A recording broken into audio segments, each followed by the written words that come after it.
I had previously watched a video on the bell siphon, and it gave me the sudden urge to build one and see the siphoning process with my own eyes.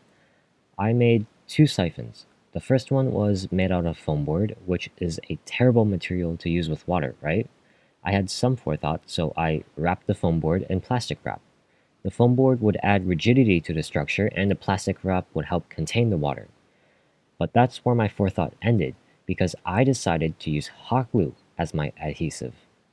The hot glue melted the plastic wrap, which caused the siphon to leak from every connection.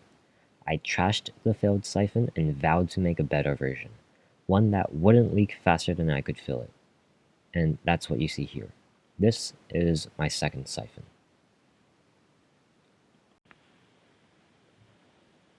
One thing to note is the camera shakes quite a bit in these recordings. My camera setup is unstable and could definitely use improvement in the future, but this is all I've got at the moment and it does its job pretty well.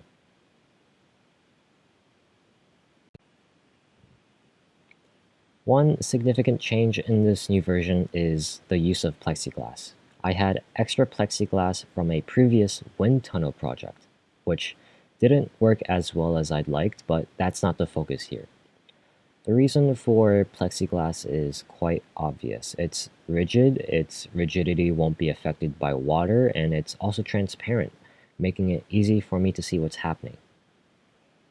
I've sped up and removed some recordings of me building the siphon because otherwise the video would be hours long. This part is really just me cutting everything, so we can skip past that.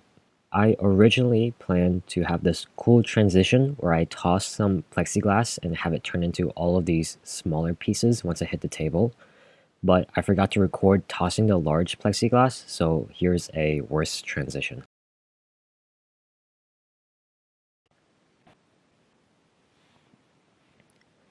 After all the gluing, I was done and ready to test the siphon. While testing it, it leaked, but it was at a speed low enough that it wouldn't affect my ability to fill the siphon. However, with the leak, it meant that I couldn't slowly fill up the chamber to activate the siphoning effect. Although I'm not entirely sure if I could have filled the siphon slowly with this design anyway, because I feel like the throat before the water exits the siphon is too wide. It's slightly difficult to get the two bodies of water to meet, but when it does, it seems to do its job as a siphon pretty well. It leaves a little bit of water behind, but I'm not entirely sure if that's normal or caused by an inefficiency with the design.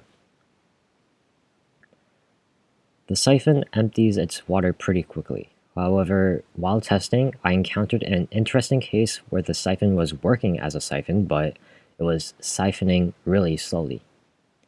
It was really interesting, but I couldn't get it to repeat afterwards. I also tried to activate the siphon by shaking it.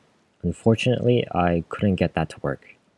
This siphon is vastly better than my previous siphon, but it could definitely use some improvements.